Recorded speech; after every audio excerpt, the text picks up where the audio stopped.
Bonjour à tous, bonjour à tous. Nous voici réunis pour parler de la pêche responsable aujourd'hui. Pêche responsable, quels critères, quelles garanties? Je dois vous informer d'un léger changement de programme. Certains intervenants qui étaient prévus ne peuvent pas se joindre à nous. Mais vous inquiétez pas, nous avons tout de même des intervenants de très grande qualité. Moi, je suis Véronique Paulet. Je suis sur la marque Fardecmul depuis plus de 15 ans, la marque de la Maison Chancerelle. Et aujourd'hui, j'accompagne nos clients au niveau de la catégorie. Nous allons aborder ensemble des thématiques qui nous sont chères, qui vous sont chères, la biodiversité, la protection de l'environnement. Nous allons les aborder sur un point un peu inédit dans ce salon agricole, car nous allons vous amener dans le monde invisible. Nous allons vous emmener voyager dans les océans. Avant de plonger sous la mer, je souhaiterais revenir sur l'historique de la bio. Là, on plonge sous la mer déjà. Donc, je voudrais revenir sur la bio parce que la construction de l'agriculture bio est un modèle pour moi, pour nous, pour la construction de la pêche responsable. Tout comme un produit bio ne se déclare pas bio, comme ça, comme par magie, un produit pêche responsable ne devrait pas s'auto-déclarer pêche responsable, mais bien correspondre à des exigences, à de la transparence et à des contrôles. L'agriculture biologique, c'est dans les années 20, en Autriche, en Suisse, en Allemagne, que certains réfléchissent déjà à des pratiques agricoles vertueuses, respectueuses des cycles naturels et sans l'usage de la chimie. En les années 50, 60, 70, on voit en France et en Europe apparaître des démarches collectives comme Déméter, Nature et Progrès. Et enfin, à la fin des années 70, le gouvernement français, aux côtés des producteurs, s'en saisit et apparaîtra en 1985 le cahier des charges de l'agriculture bio tel qu'on le connaît aujourd'hui et notre logo AB que les consommateurs reconnaissent. Non seulement les consommateurs reconnaissent ce logo, mais ils retrouvent bien, d'après les études, les fondamentaux de la bio, c'est-à-dire une agriculture respectueuse de l'environnement, de la biodiversité et des hommes. Les grands critères, vous les connaissez, mais il est toujours bon de les rappeler. C'est le sol, c'est parti du sol, c'est un sol bien vivant, un sol qu'on ne tue pas, qu'on n'asphyxie pas. Bien entendu, dans l'élevage, on va prendre en compte le bien-être animal, pas de pesticides issus de la chimie, et tout cela dans le respect des cycles naturels. Donc on le voit, les consommateurs aujourd'hui, quand ils achètent un produit bio, ils ont confiance, ils savent ce qu'il y a derrière le logo, et ils le reconnaissent. Mais qu'en est-il pour les produits issus de la mer? Retrouvent-ils cette même certification? Très clairement, on fait face aux mêmes enjeux. Le consommateur, qu'il achète un produit agricole ou un produit de la pêche, il veut préserver sa santé, il veut préserver l'environnement et il veut un monde plus solidaire. Il veut une justice, une équité entre les hommes. Et aujourd'hui, je vais vous prendre l'exemple de la marque Fardecmul, que je connais, et qui œuvre depuis plus de 20 ans pour répondre à ces attentes écologiques. Donc, cette marque, créée à la fin des années 90, a lancé dès 2001 la première conserve de poisson porteuse du logo AB. Et non seulement l'a lancée, mais a co-créé, a accompagné la création du cahier des charges. En 2008, on va lancer la première conserve de poisson pêche durable, c'est-à-dire certifiée par un tiers. C'était le MSC à l'époque qui faisait son entrée en Europe et en France. On est même passé devant le conventionnel. C'est en réseau bio qu'on a lancé la première conserve certifiée pêche responsable. On en est très fiers. Également, dans le même temps, on a accompagné la démarche de nos partenaires pêcheurs, donc les Bollincheurs de Bretagne, pour qu'ils viennent aussi s'inscrire dans cette démarche d'amélioration, de perfectionnement et d'attention portée à la ressource. 2015, on continue, on avance, on progresse dans nos connaissances, on contacte des ONG, on embauche des personnes référentes et expertes dans le monde de la pêche et on rédige notre politique d'achat responsable qu'on partage avec nos clients, avec les distributeurs. Mais il manque quelque chose. On fait preuve de transparence, mais il manque une validation. Et enfin, en 2019, c'est un peu le Graal, l'aboutissement de notre démarche, on contacte un organisme certificateur, Bureau Veritas, qui va venir contrôler et valider cette démarche. Donc aujourd'hui, ce qu'on vous propose, c'est de challenger un peu les critères de durabilité. Parce que vous allez voir, ce qui était très compliqué pour construire ce cahier des charges, c'est de définir les indicateurs clés et d'être en capacité de les mesurer. Donc, Elisabeth Vallée, qui est directrice d'Éthique Océan, qui est une ONG qui œuvre pour l'amélioration de la durabilité et des impacts de nos sociétés sur la mer, sur les produits de la mer en particulier, viendra donc challenger ces critères. Nous devions avoir Bureau Veritas, donc l'organisme certificateur, qui devait vous parler des garanties qu'apporte cette certification et l'importance de ce contrôle tiers. La transparence, elle se situe là, dans le contrôle tiers. Donc Jean-François, directeur qualité et sécurité de Chancerelle et environnement, prendra la place un petit peu et vous fera la présentation de Bureau Veritas avant de lui-même présenter notre démarche, notre proposition de démarche pour mettre en avant donc, et puis valider un processus de pêche responsable. Donc je passe la parole à Jean-François qui va prendre une casquette Bureau Veritas pour vous présenter les garanties d'un organisme certificateur et en suivant notre démarche. Oui, bonjour à tous. D'abord, on excuse Marion Emonet qui devait intervenir pour Bureau Veritas, qui n'a pas pu se joindre à nous. Elle était présente hier, elle a fait une présentation intéressante. Donc moi, je n'ai pas la prétention de faire aussi bien, mais simplement de commenter ces quelques slides. On trouvait intéressant que Bureau Veritas intervienne, parce qu'on voit, Elisabeth l'a dit, qu'il y a beaucoup de questions qui se posent au niveau des consommateurs sur un peu la viabilité des écolabels. Et puis en plus des écolabels, il y a... on voit pas mal d'entreprises qui s'auto-proclament pêche responsable et on ne sait pas trop ce qu'il y a derrière. Ouais, c'est aussi pour ça que nous, on a conduit une démarche en se faisant accompagner par Bureau Veritas pour donner un peu de crédit à notre travail sur la pêche responsable. Donc il y a une présentation rapide de Bureau Veritas, mais que vous devez connaître, qui est un groupe français mais présent à l'international, qui est en fait un tiers de confiance entre des exigences et puis donc qui vérifie la conformité de produits ou de services par rapport à des exigences qui sont en général traduites dans un référentiel ou un cahier des charges et qui sur cette base délivre une attestation de conformité à ces exigences. Ça peut se faire sur un produit à débarquement, ça peut se faire sur une certification d'usine, etc. Les métiers sont très nombreux. Et alors Bureau Veritas intervient dans tous les types de métiers, particulièrement dans l'agroalimentaire avec un département agro-industrie, et y compris dans l'agro-industrie. Marion Emonet est en charge du pôle mer, donc il y a vraiment une équipe spécialisée produits de la mer. Et là ils interviennent sur des certifications de systèmes, des certifications produits.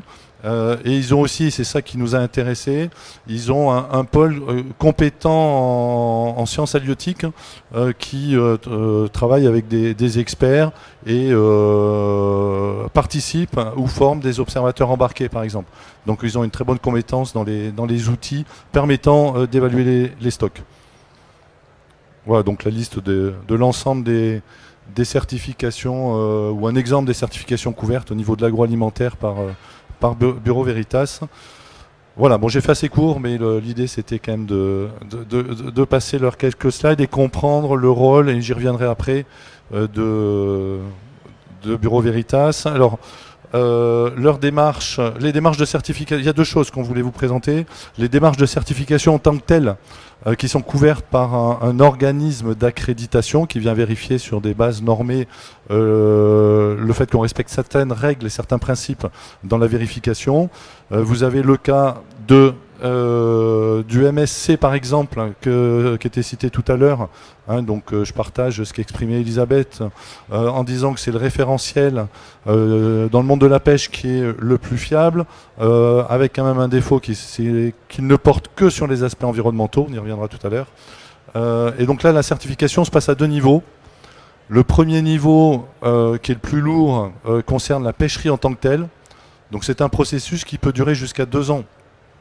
Donc c'est long et c'est coûteux.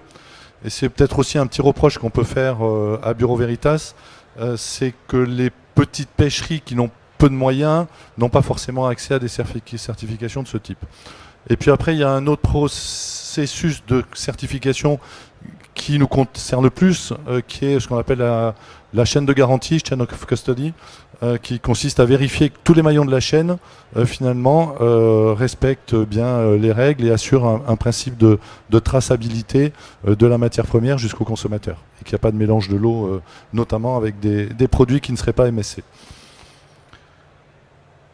Donc comme je le disais, le référentiel MSC porte sur les aspects environnementaux avec un pilier autour de la gestion des stocks, un autre sur l'impact sur les écosystèmes, ça va être les fonds marins, les prises accessoires et les espèces d'intérêt, et puis la gestion de la pêcherie. hein, plutôt un aspect de management. Excusez-moi. La certification du référentiel pêche durable français, France Agrimaire, qui était évoqué tout à l'heure. La démarche de certification est comparable, hein, avec un délai assez lourd sur la partie amont, et puis la chaîne de commercialisation qui est regardée séparément au niveau des différents maillons de la chaîne. Excusez-moi. Par contre, comme ça a été dit, le référentiel porte sur d'autres sujets, d'autres enjeux que les enjeux environnementaux, et ça c'est important.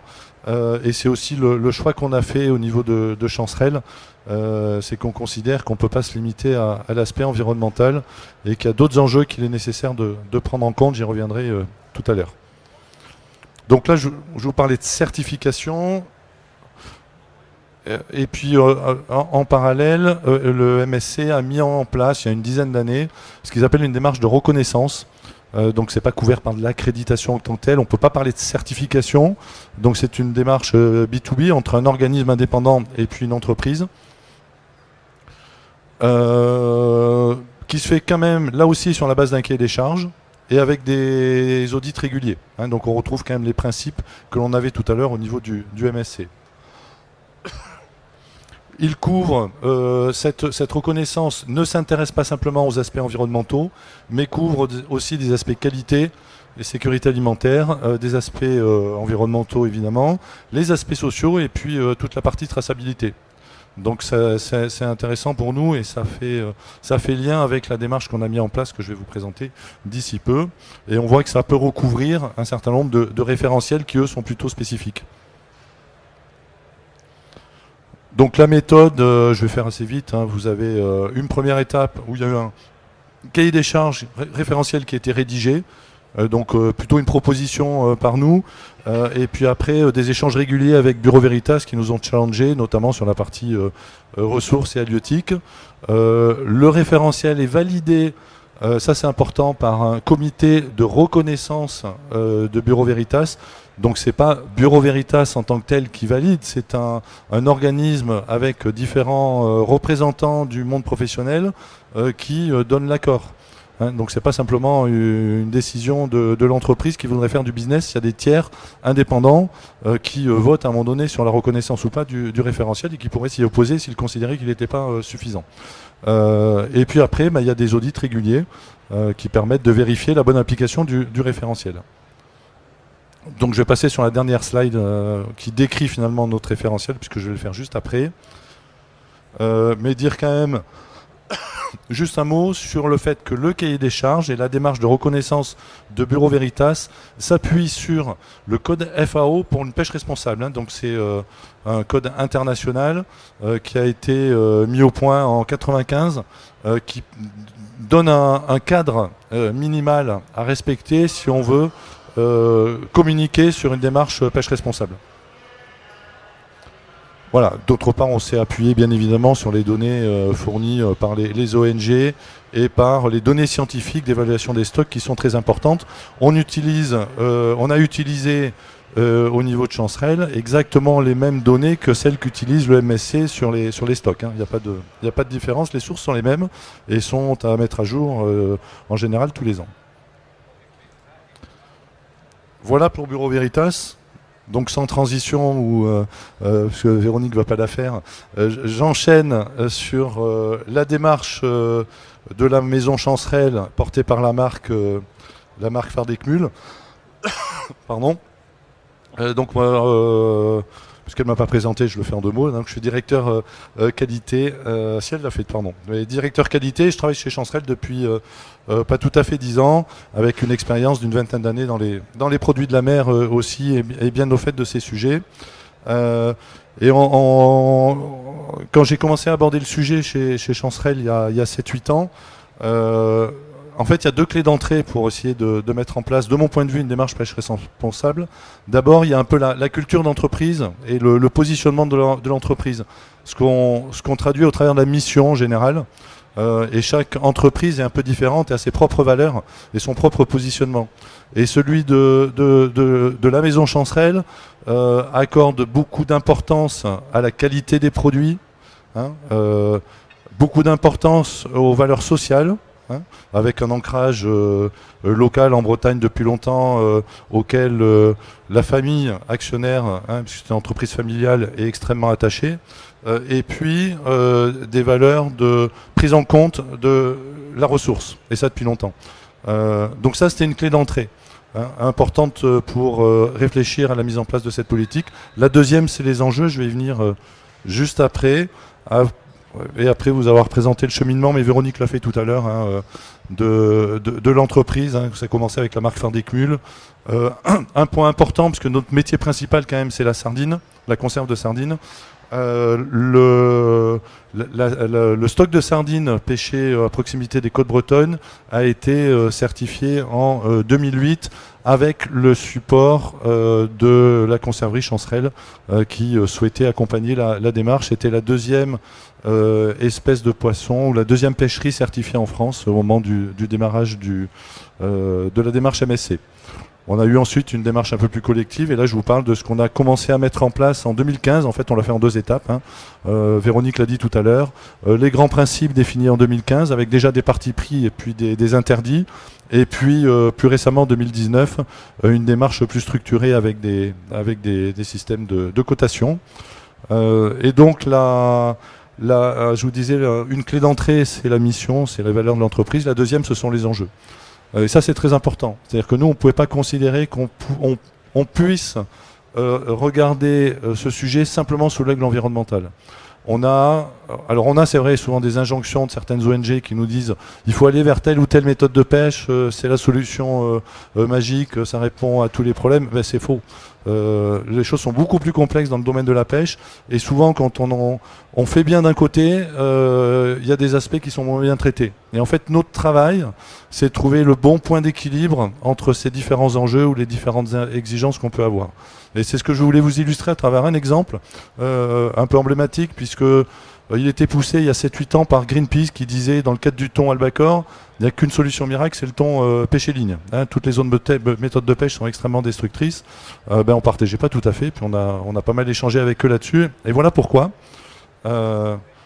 Puisqu'on considère qu'il y a des enjeux de qualité qui sont importants pour nous. Alors, sous le terme de qualité, on intègre des enjeux de qualité organoleptique. On a un positionnement où on souhaite que le produit soit bon.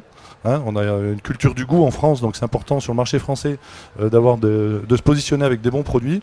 Et puis il y a la sécurité des aliments. La sécurité des aliments, il y a des risques sanitaires associés aux produits de la mer. Et si on prend l'exemple de la sardine ou du thon, vous pouvez avoir de l'histamine, qui est un composé allergique qui peut entraîner des réactions assez graves chez les consommateurs, qui est lié à une dégradation du poisson liée à une mauvaise maîtrise de la température et donc de la chaîne du froid. Vous pouvez avoir des problématiques de contaminants, on en parle assez souvent dans les poissons gras. Hein, vous pouvez avoir des problématiques de dioxyde, de métaux lourds, et ça on peut pas l'éluder.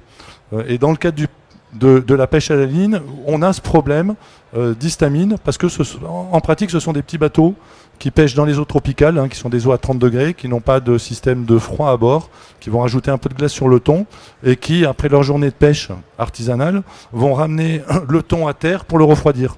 Donc il y aura un peu de glace qui aura été mis sur le thon. Le problème, c'est que l'histamine à 30 degrés sur un pont du bateau qui est à 45 va se dégrader très très rapidement. Et donc on avait régulièrement des problèmes d'histamine à réception, et donc des lots qui traversaient la planète entière pour arriver chez Chancerelle et qui finissaient à la farine parce qu'ils n'étaient pas consommables. Et ça, c'était le meilleur des scénarios, parce qu'on aurait pu aussi le détecter plus tard après l'avoir mis en œuvre, donc détruire les produits finis, ou éventuellement, pire des cas, c'est que ce soit détecté par un tiers faisant des analyses sur le marché qui détruirait de l'eau, et pire encore, c'est qu'il y ait des accidents chez les consommateurs. Donc il y a associé à une méthode de pêche qui paraît comme ça un peu idéale, on a des enjeux importants à prendre en compte au niveau de l'entreprise, et on ne peut pas les éluder. Ce sont des enjeux de santé publique et des enjeux réglementaires. De la même manière, je pense que vous savez tous, un poisson qui n'est pas frais, c'est pas très bon. Et donc à partir du moment où la chaîne du froid n'a pas été maîtrisée, on va avoir des problèmes organoleptiques du produit fini. Et donc on se retrouvait avec un produit Fardecmul, vendu avec un positionnement prix quand même qui n'est pas négligeable. On rajoute de l'huile bio, etc. Et puis on a été très déçus par la qualité des produits qui tenaient pas toujours la comparaison par rapport à d'autres produits du marché. En fait, on avait de l'irrégularité. Hein. De temps en temps, on tombait sur un poisson frais, de temps en temps, non. Bah, pour nous, c'est pas acceptable. Donc, on ne peut pas se satisfaire d'un résultat de ce type. Donc ça, c'est des choses qu'on a expliquées un peu à Greenpeace. Si on regarde d'autres enjeux, alors je ne les balaye pas tous, hein, mais c'est quelques exemples, vous pouvez voir que dans le cas des enjeux environnementaux, la photo est plutôt verte sur la pêche à la ligne, mais pas que. Il y a quand même des problématiques qui se posent, et notamment celle des appâts, hein, puisque pour pêcher à la ligne, ça se passe en général d'ailleurs sur ce qu'on appelle des dispositifs de concentration de poissons qui sont très controversés, et on envoie des petits poissons pour attirer les thons. Et ces petits poissons, ils peuvent être aussi menacés quelque part, et dans tous les cas, ils ne vont pas être utilisés pour la consommation alimentaire des populations locales. Donc c'est aussi, d'un certain point de vue, très discutable. On a d'autres choses. Tout à l'heure, on parlait, Elisabeth nous disait qu'il y a des tailles minimales des captures, il ne faut pas pêcher les juvéniles. Dans le cas du thon, quand vous pêchez du juvénile, l'albacore, c'est un poisson qui fait de 5 kg à 100 kg. À la ligne, c'est plus facile de sortir du 5 kg que du 100 kg. Hein. Quand vous sortez du 100 kg, physiquement, pour les pêcheurs, c'est quand même très dur et c'est très dangereux. Donc c'est un petit peu discutable aussi. Et donc ils pêchent des juvéniles plus facilement et on voit que ça a un impact sur la durabilité. Et bien là, on arrive sur le volet social qui comprend la santé-sécurité. Hein. Je donnais l'exemple du pêcher ligne qui peut avoir des problématiques de sécurité et de santé, mais on en a d'autres. On a des problématiques pour emporter. On est sur des pays qui sont plutôt vers l'Asie, dans lesquels on sait qu'on a des problématiques de droits de l'homme assez importants. Il y a un bassin bien connu qui revendique la pêche à la ligne, qui est les Maldives, donc qui a un peu évolué au niveau politique ces dernières années, mais c'est quand même la loi de la charia qui s'appliquait là-bas. Un petit peu de mal à cautionner ce genre de choses avec nos marques. Donc on ne peut pas ne pas l'intégrer non plus. Alors on est entre le social et le politique, mais c'est des choses qu'on doit intégrer nous à notre niveau. Et quand Greenpeace nous dit allez chercher du poisson pêché à la ligne, il nous dit allez chercher du poisson aux Maldives dans des gens qui appliquent la charia. Ok. C'est pas tout à fait notre vision des choses. Par contre, il y a quelque chose qui est intéressant et qu'on a souhaité prendre en compte dans notre approche, c'est le fait que le bénéfice de la pêche puisse bénéficier à des communautés littorales et locales. Ça va être le cas par exemple de la sardine qui est pêchée en Bretagne, où les boulincheurs qui partent le soir reviennent le matin avec le poisson et le revenu qui va faire vivre leur famille. Quand on a un seineur tropical français ou espagnol qui pêche dans l'océan Indien, qui réimporte l'ensemble du thon à l'étranger, ça ne bénéficie pas aux communautés locales. Donc c'est des choses qu'on a aussi souhaité prendre en compte. Donc de ce point de vue-là, la pêche à la ligne avec des débarquements sur place est plutôt favorable. Et enfin, on a un principe de transparence qui est très important pour nous, parce qu'on sait que dans les produits de la mer, il y a quand même pas mal d'opacité. Il y a de la triche, il faut dire les choses comme elles sont. Il y a beaucoup de certificats qui circulaient ou qui circulent toujours. Donc on ne peut pas se contenter d'un bout de papier pour se proclamer vertueux. Il faut aller plus loin et s'assurer qu'on a des vraies garanties sur les allégations qu'on peut acheter ou revendiquer nous derrière. Et dans le cas de la pêche à la ligne, on sait qu'il y a eu dans le passé énormément de faux certificats qui étaient distribués.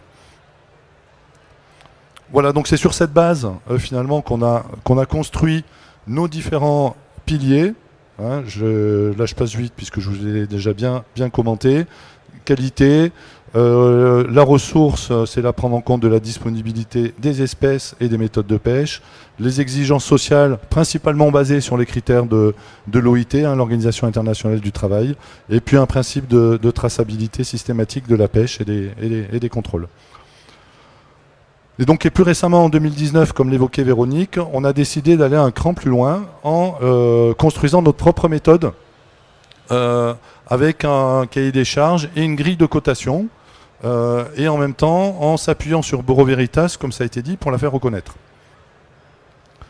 Alors le principe qu'on a choisi, ça c'est purement arbitraire et c'est notre décision, ça a été de construire notre cotation sur une échelle de -2 à +2, hein, en se disant bah, la valeur moyenne, 0, finalement c'est le standard du marché.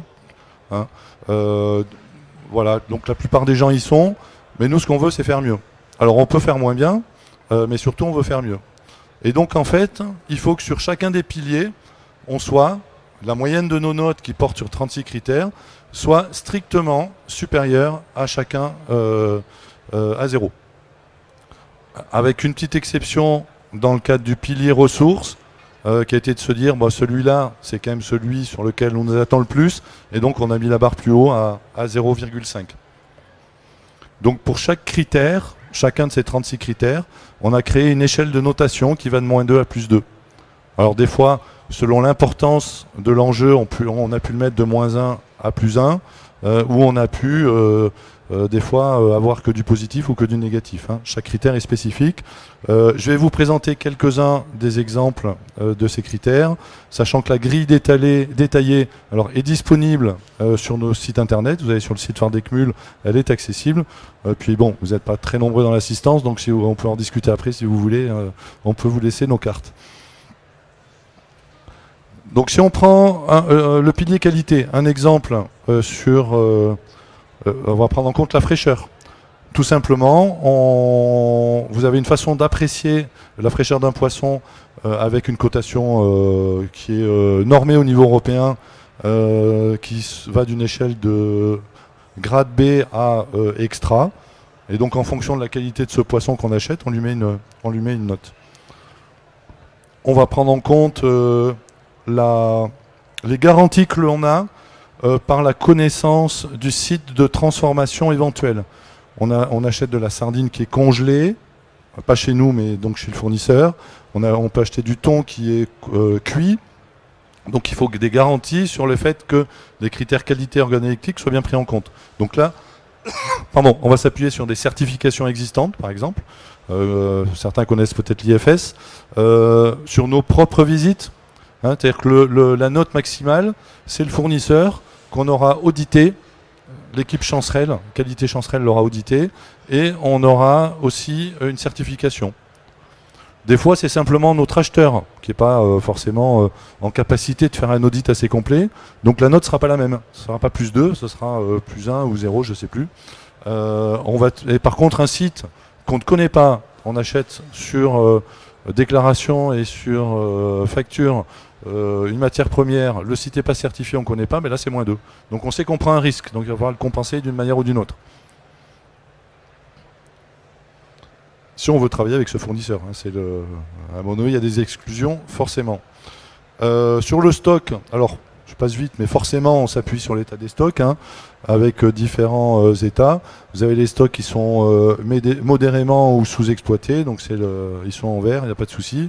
Vous avez les stocks surexploités, c'est le rouge ou le noir qu'on a vu tout à l'heure dans la description d'Elisabeth. Et puis vous avez le niveau un peu intermédiaire sur lequel on sera à 0. Alors en plus on a décidé que ce critère-là comptait double dans la notation parce qu'il était quand même un enjeu important.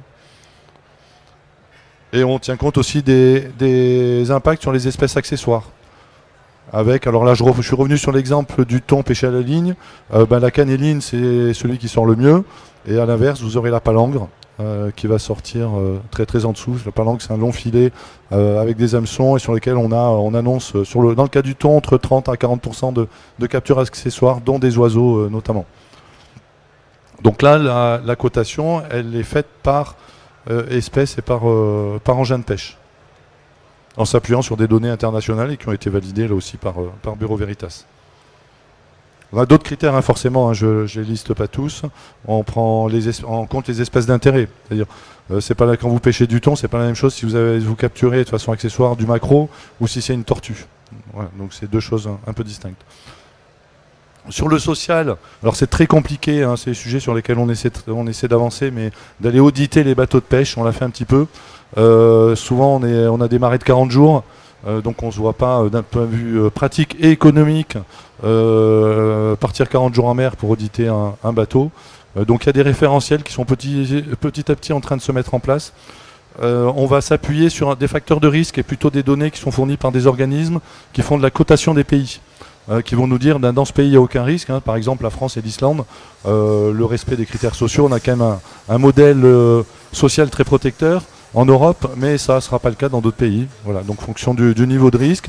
Mais il va falloir, et notamment si on a de la transformation, avoir des moyens de compenser ce niveau de risque par une connaissance du fournisseur. Et quand on a des sites de transformation, comme je l'évoquais tout à l'heure, on peut s'appuyer sur les certifications sociales qui existent pas pour la pêche, mais qui existent pour la transformation. Ce qu'on appelle Amphori BSCI, bon, c'est un peu technique, mais il y a d'autres référentiels qui existent. Bénéfices pour les communautés littorales, autre exemple, bon, je l'ai un peu détaillé tout à l'heure, je n'y reviens pas. Et sur la transparence, je vous disais qu'il y a quand même des soucis de faux certificats. Donc là, le point à prendre en compte, c'est le risque de corruption dans le pays. Et il y a des cotations qui sont faites par des organismes internationaux. Il y a notamment l'index Slavery Index qui nous sert, nous, un petit peu de référence pour évaluer le risque. Et donc, en fonction du risque, c'est à nous d'être présents ou pas au moment de la pêche. Donc la meilleure garantie, c'est d'être, comme on dit peu trivialement, au cul du bateau pour acheter le poisson. Et c'est là qu'on est sûr d'avoir toutes les garanties. Et c'est ce qu'on fait. C'est-à-dire dans le cadre de la sardine qu'on achète en Bretagne ou du thon Germont, on est toujours présent au moment du débarquement. Donc bon, on n'a pas besoin d'autres garanties ou de faire appel à un tiers de confiance. Voilà, donc c'est sur la base de ces 36 critères et les quelques-uns que j'ai énoncés qu'on a construit notre démarche. Donc comme ça a déjà été dit, validé par Bureau Veritas, régulièrement contrôlé de façon annuelle, et ce qui nous permet aujourd'hui d'apposer sur nos boîtes un logo pêche responsable, faisant référence à un organisme de contrôle indépendant, ça on y tient parce qu'on voit que ce n'est pas toujours le cas, et puis en faisant référence aux 4 piliers. Ouais. Alors on l'a pas trop, mais ce que je pourrais dire en conclusion, il y avait une autre conclusion, mais je vais vous dire autre chose. En fait, la force d'une démarche, je pense elle est aussi autour de ces interdits, c'est-à-dire les choses que l'on ne fait pas.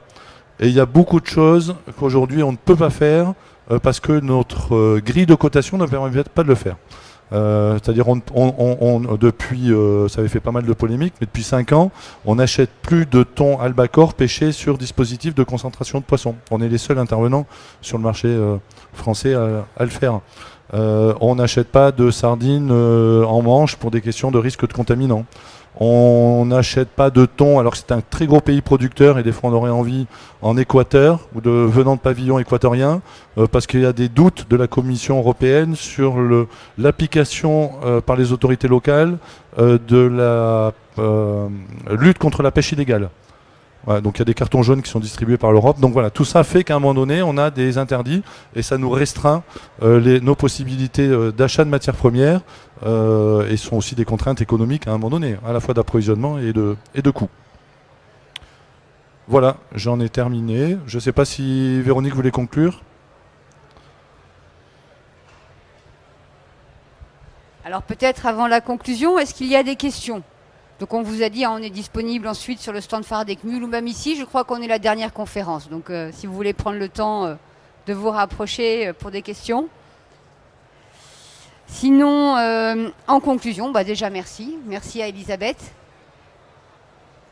Attendez, je vais venir, que tout le monde entende votre question. Une question par rapport à la démarche de Chancerelle. En fait, est-ce que vous êtes les seuls à avoir eu cette démarche? Je ne comprends pas très bien si vous êtes la seule entreprise à être derrière cela. Et si éventuellement, en aquaculture, il y a eu le même type de démarche. Alors, très bonne question. On est les seuls, effectivement. On ne l'a pas fait pour l'aquaculture, parce que le cahier des charges, le référentiel serait quand même très différent. Puis il y a des choses qui existent, qui sont déjà pas mal structurées et plus complètes, même l'ASC. Et c'est pas notre... On fait un peu de produits de l'aquaculture, mais c'est quand même assez marginal. On fait un peu de saumon, un peu de truite. Donc on a vraiment commencé par s'attaquer à la pêche. Par contre, effectivement, c'est une démarche indépendante, privée, mais on est très ouvert à ce que d'autres entreprises puissent nous rejoindre. C'est un appel, alors il n'y a pas énormément de monde, mais s'il y en a qui sont intéressés, on l'a déjà dit ailleurs, mais la démarche est ouverte et on est prêt à la partager avec d'autres. On pense qu'elle sera d'autant plus forte qu'elle est partagée. Voilà, si ça répond. Je voulais savoir si vous aviez des critères sur la juste rémunération des pêcheurs, parce que c'est quelque chose qu'on voit dans certains labels, écolabels de la pêche. Donc c'est pour savoir si vous avez pris en compte cette partie-là ou pas. Aujourd'hui, non. On ne sait pas trop comment l'aborder, c'est très compliqué. On a commencé un peu à se poser des questions pour faire les choses de façon assez juste, puisqu'en plus il y a deux niveaux, hein. Il y a la rémunération de celui à qui on achète, et puis il y a la rémunération ou le traitement des matelots. Donc ça, c'est des choses qui sont regardées par les référentiels type référentiels sociaux, mais qui ne sont pas encore vraiment présents dans le domaine de la pêche. Mais c'est par cette manière que ça doit être abordé.